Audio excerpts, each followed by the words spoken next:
Hello and welcome to all of you. Myself दीपक देवांगन और आप देख रहे हैं एग्रीजीव एग्रीकल्चर एंड बायोलॉजी की संपूर्ण सरल और सटीक पढ़ाई और हिंदी इंग्लिश नोट्स के साथ पढ़ाने वाली यूट्यूब की एकमात्र चैनल। आज मैं आपके सामने एक और नए वीडियो के साथ पेश हूँ, जिसमें आज हम लोग पढ़ने वाले हैं सेल डिवीज़न का महत्वपूर्ण चैप्टर, जिसमें आज हमारा टॉपिक रहेगा माइटोसिस सेल डिवीज़न के ऊपर। जिसमें आज पूरा डिटेल में देखेंगे कि माइटोसिस सेल डिवीज़न या समसूत्री विभाजन कैसे होता है, मतलब कोशिकाओं का समसूत्री विभाजन कैसे होता है और कितने फेजेस में होते हैं। पूरा डिटेल नॉलेज आपको यहाँ पर मिलने वाला है, तो इस वीडियो को बिना स्किप के अंतिम तक देखते रहिए। और अगर आप हमारे चैनल पर नए हैं तो हमारे चैनल को सब्सक्राइब करें, लाइक एंड शेयर जरूर करें, ताकि हमको और मोटिवेट मिल सके, ताकि हम और आपके लिए वीडियो लेकर आ सकें।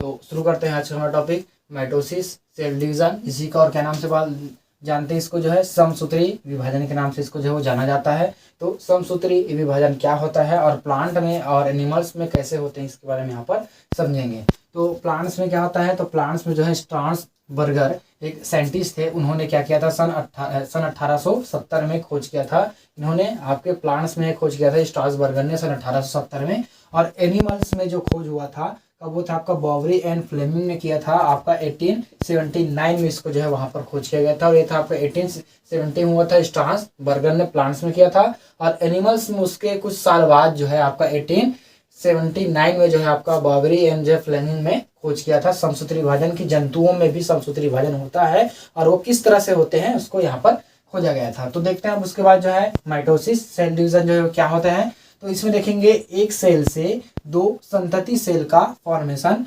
होता है।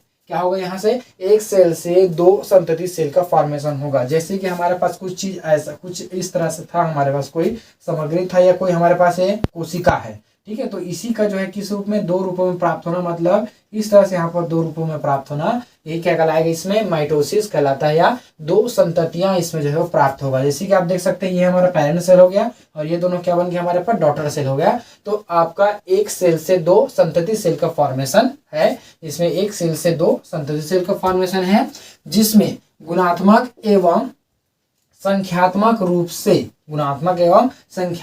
से मातृकोशिका के समान ही होता है। गुणात्मक एवं संख्यात्मक रूप से मातृकोशिका के समान ही होता है। अर्थात इसमें जो क्रोमोसोमल नंबर है, अगर वो 2n है तो ये भी कैसा होगा, आपके पास 2n वाले होंगे और ये भी आपके 2n वाले होंगे। इसमें एक चीज क्या अलग होता है कि इसमें एक मातृकोशिका से दो पुत्री कोशिका का इसमें निर्माण जो है वो होता है। क्या बोला मैंने यहाँ पर कि एक मातृ कोशिका से दो पुत्री कोशिका का निर्माण होता है, जिसे क्या बोलते हैं, माइटोसिस सेल डिवीजन या समसूत्री सेल डिवीजन या समसूत्री विभाजन कहते हैं, ठीक है। अब देखते हैं ये कहाँ पर होता है। तो ये जो है आपका माइटोसिस जो सेल डिवीजन है वो आपके सोमैटिक सेल्स में जो है वो होते हैं, ठीक है। सोमैटिक सेल्स में जो है वो पूर्ण होता है। और इसके साथ साथ क्या बोलता है, माइटोसिस सेल डिवीजन में सेल मल्टीप्लीकेशन होता है। सेल का क्या होगा, यहाँ पर मल्टीप्लीकेशन होगा, मतलब उसको विभाजित होंगे, यानी कि वो जो है आपका एक से दो होगा, दो से उसके बाद क्या हो जाएंगे, वो चार में होगा, चार से उसके बाद वो 8 में। इस तरह से इसमें जो है डिवीजन जो है वो चलता रहता है। जैसे यहाँ पर देख सकते हैं एक से दो सेल बना है, फिर ये दोनों और क्या करेंगे, विभाजन करेंगे, तो ये दोनों फिर से क्या करेंगे, विभाजन करेंगे। तो ये भी कैसा होगा, आपके 2n रहेंगे और ये भी 2n रहेगा, ये भी 2n और ये भी 2n। तो इस तरह से आपका एक से दो बन गया, दो से आपके पास जो है चार पुत्री कोशिका इसमें फॉर्मेशन जो है वो हो रहा है, ठीक है। तो इस तरह से इसमें जो है वो विभाजन होता है और जिससे सेल की जो संख्या क्या होती है, बढ़ते हुए जाती है। तो सेल की संख्या इसमें ग्रोथ होगा। क्यों ग्रोथ होगा, क्योंकि इसमें समसूत्री विभाजन हो रहा है, तो अपने मातृ कोशिका के समान इसमें डॉटर सेल का निर्माण हो रहा है। तो इसी कारण से इसमें जो है वो जो पहले जो सेल था उसी के समान ही इसमें नए सेल की या नए कोशिकाओं की उत्पत्ति इसमें जो है वो होगा। अब देखते हैं इसकी इंपॉर्टेंस ऑफ माइटोसिस की, इसका क्या क्या इंपॉर्टेंस है। पहला है कि इसमें ग्रोथ एंड डेवलपमेंट। जैसे कि हमारा हाथ ही के ले ले हम लोग, हमारा हाथ जब हम लोग छोटे थे तो हमारा हाथ क्या आकृति छोटा था, जैसे जैसे हमारा एज बढ़ता गया हमारे हाथ की आकृति भी क्या हो गया, बढ़ता गया। तो इससे हमारा क्या हुआ, ग्रोथ हुआ है। अगर और एग्जांपल ले हम लोग, तो जैसे हमारी स्किन पर कहीं पर हमको घाव हो जाता है, चोट लग जाता है, जिसके कारण से वहां पर गड्ढे बन जाए, मतलब जो सेल्स होता है उसका लॉस हो जाते हैं। तो सेल वहां पर पुनः नए सेल की उत्पत्ति होती है। तो जिस जगह पर चोट लगा है उसी के समान वहां पर सेल्स की उत्पत्ति इसमें जो है वो होता है। तो ये हो गया ग्रोथ। और इसमें डेवलपमेंट, तो हमें भी आपका डेवलपमेंट होगा, नहीं कि हमारे जो है लगातार जो हमारा अब बॉडी है उसमें जो है कुछ ना कुछ चेंजेस जो इसमें होता रहता है। तो ग्रोथ एंड डेवलपमेंट के लिए आपका माइटोसिस सेल डिवीजन बहुत ही इंपॉर्टेंट होता है। अब साथ साथ इसके बाद बोलते हैं आपका जेनेटिक स्टेबिलिटी। जेनेटिक स्टेबिलिटी का अर्थ यह है कि आप पहले जो जीव थे अभी भी वो जीव हमारे पास मौजूद है और आने वाले सालों में भी वो मौजूद रहेगा। मतलब जो हमारे पास मातृ कोशिका है उससे पुत्री कोशिका, फिर उससे उसकी पुत्री कोशिका, तो इस तरह से इसमें जो है वो लगातार इसमें जो है वो चलते हुए रहेगा। वो जो है आपका जेनेटिक स्टेबिलिटी हमको शो करता है, यानी कि जो कल था, जो आज है और आने वाले साल में भी, आने वाले वर्षों में भी वो रहेगा। ठीक है। फिर उसके बाद बोलते हैं इसमें रिपेयरिंग बहुत ही इंपॉर्टेंट, क्योंकि रिपेयरिंग हमारे बॉडी पार्ट्स को अगर कहीं पर चोट लग जाता है तो उसको रिपेयरिंग करना भी आवश्यक होता है। अगर रिपेयरिंग नहीं होगा तो वहां से जो हमारा फ्लूइड है, टिश्यूज फ्लूइड है और हमारा ब्लड है, उसका लॉस लगातार होता रहेगा। इस कारण से जो है वहां पर रिपेयरिंग आवश्यकता है। तो रिपेयरिंग कैसा होगा, आपका समसूत्री विभाजन के थ्रू इसमें रिपेयरिंग होता है। अगर आपके हाथ का ऊपर अगर आपको चोट लगा है तो इसके ही जैसे यहाँ पर सेल्स की उत्पत्ति होगा, कोशिका की उत्पत्ति होगी, ना कि कोई नया सेल्स की इसमें उत्पत्ति होगा। ठीक है। अब उसके बाद आता है हमारे पास जो है कंटिन्यूटी ऑफ लाइफ को बने रहने के लिए, यानी कि जीवन को बने रहने के लिए समसूत्री विभाजन की आवश्यकता यहाँ पर जो है वो पड़ता है। अब उसके बाद यहाँ पर हम लोग देखेंगे कि समसूत्री विभाजन जो है वो कैसे होता है, उससे कितने स्टेज होते हैं, यहाँ पर हम लोग अब समझते हैं। तो समसूत्री यानी कि आपका माइटोसिस सेल डिवीजन जो है आपका दो तरीकों से इसमें चलता है। पहला इसमें आता है आपका कैरियोकाइनेसिस, दूसरा आता है इसमें साइटोकाइनेसिस। ठीक है। तो मैं कुछ जो शब्द है उसको थोड़ा लंबा करके बोलता हूँ ताकि अच्छा लगे, सुनने में अच्छा लगे, इसलिए मैं उसको ऐसा बोलता हूँ। तो ये इसमें क्या होगा, कैरियोकाइनेसिस, और इसमें क्या होगा, साइटोकाइनेसिस। तो दो प्रक्रिया इसमें होगा और अभी हम इसी दोनों प्रक्रियाओं के इसमें पढ़ने वाले हैं कि इसमें वो कैसे होगा। पूरा डिटेल से के बारीकी के साथ जानकारी है आपको। ऐसा वीडियो आपको और कहीं देखने को नहीं मिलेगा, तो मैं बार बार बोल रहा हूँ आप बिना स्किप के इसको देखते रहिए, तभी आपको अच्छे से समझ में आएगा। और एक बार आपके दिमाग को घुस गई है तो आपको इसको कभी नहीं भूलोगे। ठीक है, ये मेरी गारंटी है। देखेंगे माइटोसिस सेल डिवीजन को यहाँ पर वो डिटेल से। तो इसमें दो एक्टिविटी होता है, हमने किया था बात, पहला क्या कैरियोकाइनेसिस और दूसरा होगा इसमें साइटोकाइनेसिस की प्रक्रिया होता है। तो कैरियोकाइनेसिस क्या होता है यहाँ पर इसको समझ लेते हैं। तो क्या बोलते हैं, इसमें एक मातृ केंद्रक से दो संतति केंद्रकों का निर्माण होना। ठीक है, एक मातृ केंद्रक से क्या होना, दो संतति केंद्रकों का निर्माण होना, ये कहलाते हैं इसमें कैरियोकाइनेसिस कहलाते हैं। जिसमें जैसे कि मान लिया जाए, जैसे कि ये जो हमारा सेल हो गया, ये हमारा सेल है पूरा, सेल के अंदर क्या है, ये हमारा जो है वो केंद्रक है, ये उसका क्या है, केंद्रक है। तो केंद्रक का क्या होना, दो भागों में टूटना, यही कहलाता है हमारे में क्या है, कैरियोकाइनेसिस कहलाते हैं। जिसमें एक केंद्रक से दो केंद्रकों का फॉर्मेशन होगा, मतलब मातृ केंद्रक केवल एक रहेगा, उससे दो पुत्री केंद्रकों का फॉर्मेशन या निर्माण होना, ये कहलाते हैं हमें क्या, कैरियोकाइनेसिस इसमें जो है वो कहलाते हैं। तो इसमें जो है आपके पास जो है 4 फेजेस होता है। तो पहला आएगा इसमें प्रोफेज, दूसरा आएगा आप में मेटाफेज, तीसरा आएगा इसमें एनाफेज और चौथा होगा इसमें टीलोफेज। तो इसको यहाँ पर अभी समझेंगे। तो जो प्रोफेज है उसका 3 भाग यहाँ पर फिर से पाया जाता है। तो देखते हैं सबसे पहले प्रोफेज को। तो यह जो है फेज सबसे लंबी फेज होता है, सबसे लंबा फेज होता है। जितने भी हमारे पास और जो चारों फेज है, मतलब मेटाफेज, एनाफेज और टीलोफेज जो है, सबसे लंबा फेज कौन सा होगा, आपके प्रोफेज जो है वो होता है। जिसमें आपका 3 और इसके जो है अंदर सब यूनिट और रहते हैं। जैसे कि आपका ईयरली प्रोफेज होता है, दूसरा है मिड प्रोफेज और तीसरा होगा लेट प्रोफेज। तो देखेंगे यहाँ पर कि ईयरली प्रोफेज जो इसमें कैसे होते हैं। तो इसमें क्या होगा, ईयरली जो प्रोफेज है इसमें क्रोमोसोम जो है आपका क्लियर नहीं होता, क्रोमोसोम जो है वो क्लियर नहीं होते, साफ नहीं होता। जैसे आप यहाँ पर डायग्राम में देख सकते हैं कि जो क्रोमोसोम है वो साफ नहीं है, क्लियर इसमें जो है नहीं होता है। जो आपका क्रोमोसोम है आपका क्रोमैटिन नेट के रूप में जो है वो रहता है। तो क्रोमोसोम जो है किसमें, क्रोमैटिन नेट के रूप में। तो आप यहाँ पर देख सकते हैं ये पूरा क्रोमैटिन नेट के रूप में है। तो इस तरह से इसमें जो है वो क्रोमैटिन नेट के रूप में जो है वो रहता है। और साथ साथ इसमें जो है सेंट्रोसोम से न्यूनतम कुंडलन रहता है। सेंट्रोसोम में जो है न्यूनतम कुंडलन जो इसमें जो है रहता है। सेंट्रोसोम जो हमारा है इसका जो है न्यूनतम कुंडलन होता है। और इसमें जो है आपका क्या होगा, ये जो क्रोमैटिन है, मतलब क्रोमोसोम है, वो क्रोमैटिन नेट के रूप में धागानुमा स्ट्रक्चर के रूप में जो है वो रहता है। और इसमें जो है इतना ज़्यादा और कुछ जो है नहीं होता है। चलिए, तो उसके बाद इसमें हम लोग देखते हैं इसका मिड प्रोफेज को देखते हैं यहाँ पर कि मिड प्रोफेज जो है वो कैसा होता है, किस तरह से इसमें बनते हैं। तो इसमें क्रोमोसोम जो है क्या होगा, इसमें यहाँ पर कुंडलन जो है वो शुरू हो जाता है। मतलब क्रोमोसोम जो पहले इधर उधर जो है फैला हुआ था, वो जो है कैसा होगा, आपका स्पष्ट दिखने, मतलब जो है आपको स्पष्ट दिखने लगेगा। यानी कि कुछ इस तरह से इसमें डायग्राम इसका हम लोग यहाँ पर बनाएंगे। तो क्रोमोसोम जो है आपका कुछ इस तरह से ऐसा यहाँ पर जो है वो स्पष्ट होना, आपको स्पष्ट दिखाई देना शुरू हो जाता है। तो इस तरह से इसमें क्रोमोसोम हमारा स्पष्ट दिखेगा। ठीक है, ऐसे इसमें क्रोमोसोम जो हमको स्पष्ट दिखाई देने इसमें लगता है। और साथ साथ जो है इसमें सेंट्रोस आपका क्रोमोसोम जो है वो क्लियर होता है। तो क्रोमोसोम आपका जो है क्लियर यहाँ पर दिख गया। जो हमारा क्रोमोसोम सबसे पहले क्या हुआ था कि क्रोमोसोम जो था उसका कुंडल होना, मतलब जो फैला हुआ था वो इकट्ठा होना शुरू हो गया, और इकट्ठा होकर जो है यहाँ पर जो है क्रोमोसोम हमारा क्लियर दिखाई देगा। तो इस तरह से यहाँ पर क्रोमोसोम को क्लियर यहाँ पर दिखाई देगा। साथ साथ जो है इसमें केंद्रिका व केंद्रक जो है झिल्ली दिखाई देता है। तो ये हो गया उसकी केंद्रिका झिल्ली हो गया, और सॉरी केंद्रक झिल्ली हो गए, और ये उसकी क्या हो गई केंद्रिका हो गई। तो दोनों यहाँ पर दिखाई दे रहा है। अब यहीं से क्या होगा, धीरे धीरे जो है वो टूटना शुरू हो गया। तो कुछ इस तरह से यहाँ पर इस तरह से इसमें जो है वो टूटना यहाँ से शुरू होता है। तो ऐसा इसमें डिसॉल्वमेंट होना है, यही से स्टेज से जो है वो चालू हो जाता है। ऐसे स्टेज से इसमें चालू होगा।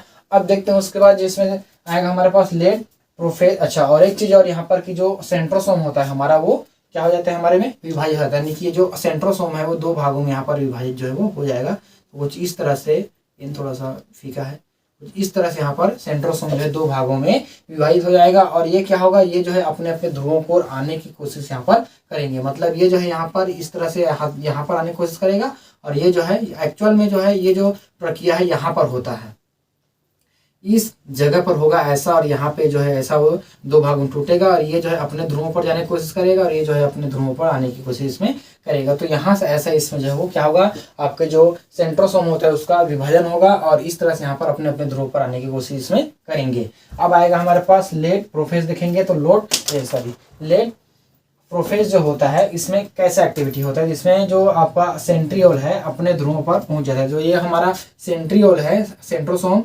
डिवाइड हो गया सेंट्रियोल में, तो सेंट्रियोल जो है यहाँ पर आ जाते हैं अपने अपने ध्रुवों पर, जो है इस तरह से इसमें इकट्ठा हो जाते हैं। तो ये स्ट्रक्चर को हम हटा देते हैं यहाँ से। तो इस तरह से अपने अपने जो है ध्रुवों पर जो है वो पहुंच जाता है। तो इस तरह से अपने अपने ध्रुवों पर क्या होगा, वो पहुंच जाते हैं। 2 ध्रुव यहाँ पर, ये पहला ध्रुव हो गया और ये उसका दूसरा ध्रुव हो गया, तो दोनों पर ये पहुंच गए। अब इसमें क्या होगा, स्पिंडल फाइबर फॉर्म हो जाता है। यानी कि स्पिंडल फाइबर कुछ इस तरह से यहाँ पर ऐसे रेसे रेसे यहाँ पर जो है निकलना वो शुरू हो जाता है। तो कुछ इस तरह से इसमें जो है स्पिंडल फाइबर का निर्माण भी ऐसा इसमें हो जाता है। और साथ साथ इसमें जो है न्यूक्लियर मेम्ब्रेन और निक्लोलस लुप्त हो जाते हैं। तो ये जो निक्लोलस है और ये हमारा न्यूक्लियर मेम्ब्रेन जो है ये पूरी तरह से क्या हो जाएगा, लिप्त हो जाएगा। इसमें विलुप्त जो है वो हो जाते हैं, बिल्कुल भी इसमें नहीं होता है। इसमें क्या चीज होता है, आपका सेंट्रियोल रहता है, ठीक है, और साथ साथ आपके जो है क्रोमोसोम इस तरह से इसमें जो है वो रहते हैं अपने न्यूक्लियस और आपका न्यूक्लियस मेम्ब्रेन, ये जो है वो उसमें गायब हो जाता है। तो इस तरह से इसमें आपका प्रोफेस में जो है वो होता है। तो प्रोफेस में क्या हुआ था, 3 स्टेज इसका, ईयरली प्रोफेस, मिड प्रोसेस और लेट प्रोसेस में। तो ईयरली में क्या हुआ था कि इसमें जो है वो जाल के रूप में रहता है, क्रोमेटिन जाल के रूप में रहता है, और इसमें केंद्रक क्या और केंद्रक मेम्ब्रेन दोनों इसमें उपस्थित रहता है। और मिड में आते आते जो है वो धीरे धीरे वहां पर विलुप्त होगा। और इसमें मिड में क्या होगा, क्रोमोसोम आपका कुंडलन होना, इकट्ठा होना शुरू होंगे, और जिससे उसमें क्रोमोसोम आपका क्लियर दिखाई देगा। लेकिन ईयरली में जो है क्लियर दिखाई नहीं देता था, मिड में दिखाई देगा।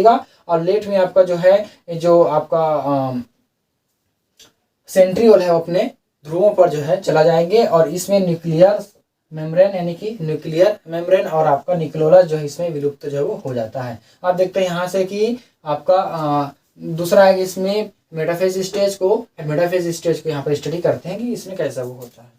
चलिए इसके बाद यहाँ पर हम लोग देखते हैं मेटाफेज को कि इसमें कैसा होता है। मेटाफेज और एनाफेज यहाँ पर देखेंगे इसमें। तो इस फेज में जो है आपका क्रोमोसोम मध्य प्लेट पर जो है वो व्यवस्थित रहता है। तो जो कि क्रोमोसोम हमारा है वो मध्य प्लेट पर, मतलब जो है मिडिल रीजन पर, यानी कि आप देख सकते हैं यहाँ पर डायग्राम में कि जो है मिडिल रीजन पर यहाँ पर आकर वो व्यवस्थित इसमें जो है वो हो जाता है। तो इसके मध्य प्लेट पर आकर ये व्यवस्थित हो गया, जिसमें से बड़े क्रोमोसोम जो है वो परिधि की ओर, जो बड़े आकृति का क्रोमोसोम है वो परिधि की ओर रहेगा, और जो छोटे आकृति क्रोमोसोम है वो बीच में रहेंगे। ठीक है, बीच की जो आकृति रहेगा क्रोमोसोम का वो जो छोटा रहेगा, और जो साइड वाले रहेंगे कोने कोने का, उसकी आकृति जो इसमें बड़ा आकृति का जो है वो होते हैं। अब इसमें क्या होते हैं, जो स्पिंडल फाइबर वहां पर रहता है, स्पिंडल फाइबर रहेगा, कहाँ से निकलते हैं स्पिंडल फाइबर, जो आपका सेंट्रियोल है, तो सेंट्रियोल से आपका क्या निकलेगा, स्पिंडल फाइबर निकलेगा। तो ये भी स्पिंडल फाइबर जो है 2 टाइप्स का होता है, जो कि अलग अलग भूमिका यहाँ पर निभाते हैं। तो क्या क्या भूमिका है, कैसे होती है यहाँ पर देखते हैं। तो पहला जो होता है इसको बोलते हैं continuous spindle fibre. Continuous spindle fiber का अर्थ होता है, और ये कहाँ पर होता है, तो जो है एक ध्रुव से दूसरे ध्रुव के बीच में पाया था। मतलब ये हमारा पहला ध्रुव हो गया, और ये हमारा दूसरा ध्रुव है। तो इस ध्रुव से इस ध्रुव के बीच जो है पाया था, इसको बोलते हैं क्या, हमारे पास आपका कंटिन्यूअस स्पिंडल फाइबर्स के नाम से इसको जानते हैं।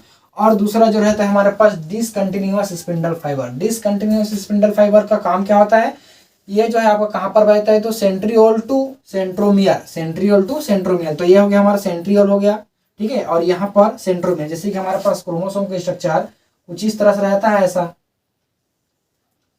तो ये वाला जो रीजन रहता है जहां पर जो है क्रोमेटिड्स आकर यहाँ पर जुड़े रहते हैं, ये हमारा क्या कहलाता है, सेंट्रोमियर कहलाता है। तो ये सेंट्रोमियर के साथ कौन जुड़ा रहता है हमारे पास, सेंट्रोमियर और आपका सेंट्रियोल से जुड़ा रहेगा आपकी स्पिंडल फाइबर। तो कुछ इस तरह से ऐसा यहाँ पर स्पिंडल फाइबर जो इससे निकला हुआ रहता है, जिसके बीचों बीच जो है इसमें जुड़ा हुआ रहता है। तो आप समझ गए कि ये डिसकंटिन्यूअस स्पिंडल फाइबर जो है कहाँ पर जुड़ेगा, सेंट्रियोल टू सेंट्रोमियर। तो आप देख सकते हैं, तो ये वाला जो है पूरा, ये पूरा जो है हमारा क्या है, डिसकंटिन्यूअस स्पिंडल फाइबर है, ठीक है। और ये जो छूटा हुआ शेष भाग है यहाँ पर ऐसा दिख रहा है आपको, ये हमारा कंटिन्यूअस स्पिंडल फाइबर है, जो कि क्या होगा, एक ध्रुव से दूसरे ध्रुव के बीच इसमें जो है पाया जाता है, ठीक है।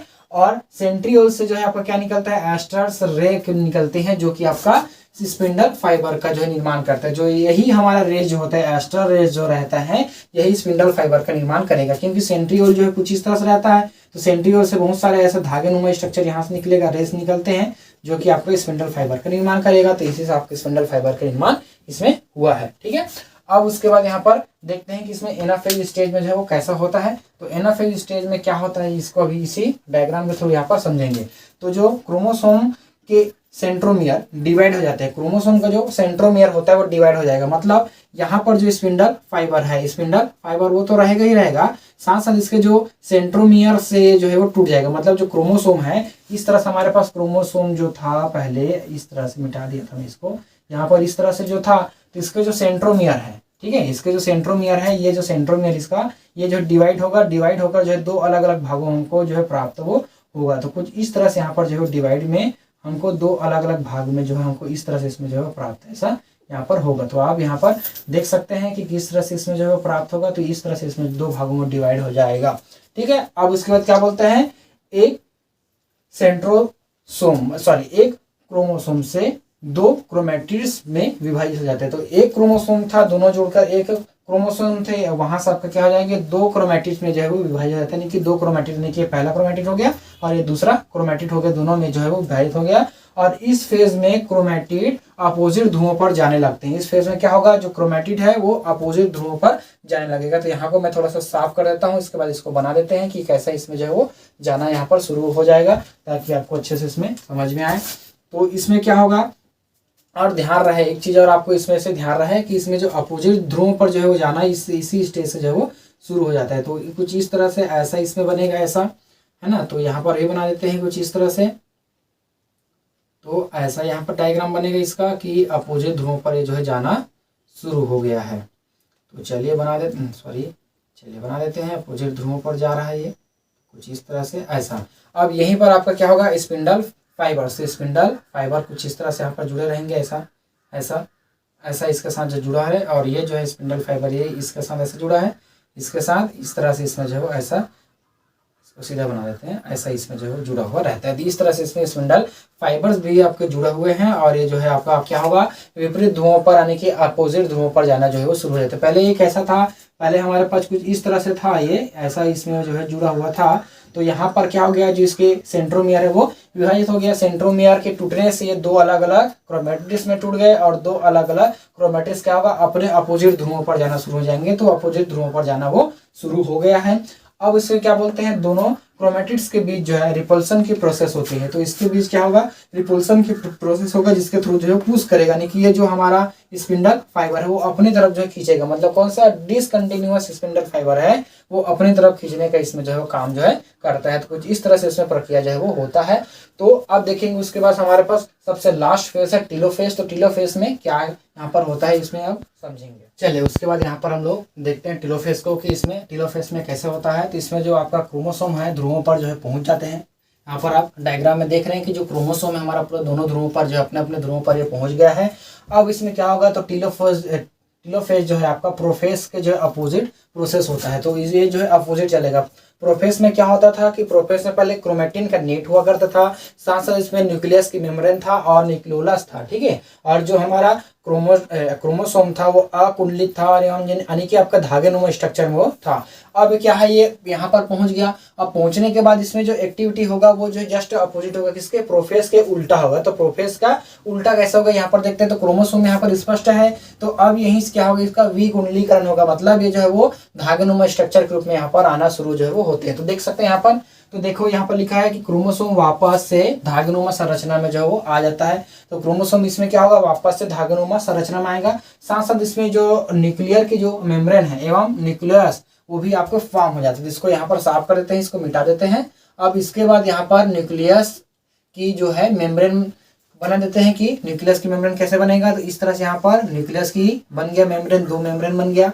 अब इसमें जो आपका क्या होगा, न्यूक्लियोलस, तो ये बन गया। यहाँ से इसका अलग कलर से थोड़ा इसको शो करते हैं। तो यहाँ पर बन गया इसका न्यूक्लियोलस भी बन गया, ये देखिए यहाँ पर दोनों में न्यूक्लियोलस बन गया। अब इसमें जो आपका क्रोमोसोम है वो कैसा हो जाएगा, आपका क्रोमोसोम जो है आपका क्या हो जाएंगे, धागेनुमा। तो ये धागेनुमा क्रोमोसोम बना देते हैं इस तरह से।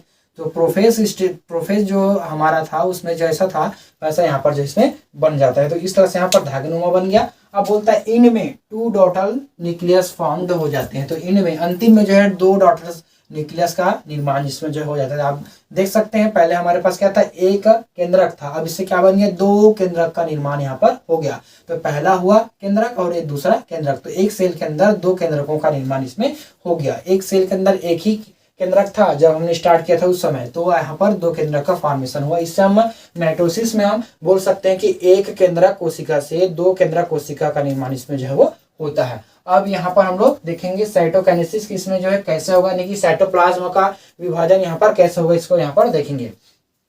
तो ये जो होता है आपका क्लीवेज मेथड के थ्रू जो इसमें होता है। क्लीवेज का मतलब होता है विभाजन, तो विभाजन के मेथड के थ्रू इसमें जो होता है। तो इसमें कैसा बनता है, तो जो कोशिका है हमारे पास सेल है, तो इसमें जो है कोशिका खांच का जो है निर्माण होता है। तो यहाँ पर आप देख सकते हैं ये यहाँ पर जो आपको तिरछा ऐसा अंदर दबा हुआ जो दिख रहा है वो कोशिका खांच है। तो कोशिका खांच का निर्माण होता है ना। और यही जो कोशिका खांच होगा वो धीरे धीरे इंटर वो करते जाएगा। इस तरह से यहाँ पर ऐसे जाएगा, फिर ये जो है वो ऐसा जाएंगे और फिर उसके बाद जो है ये ऐसा जाएगा।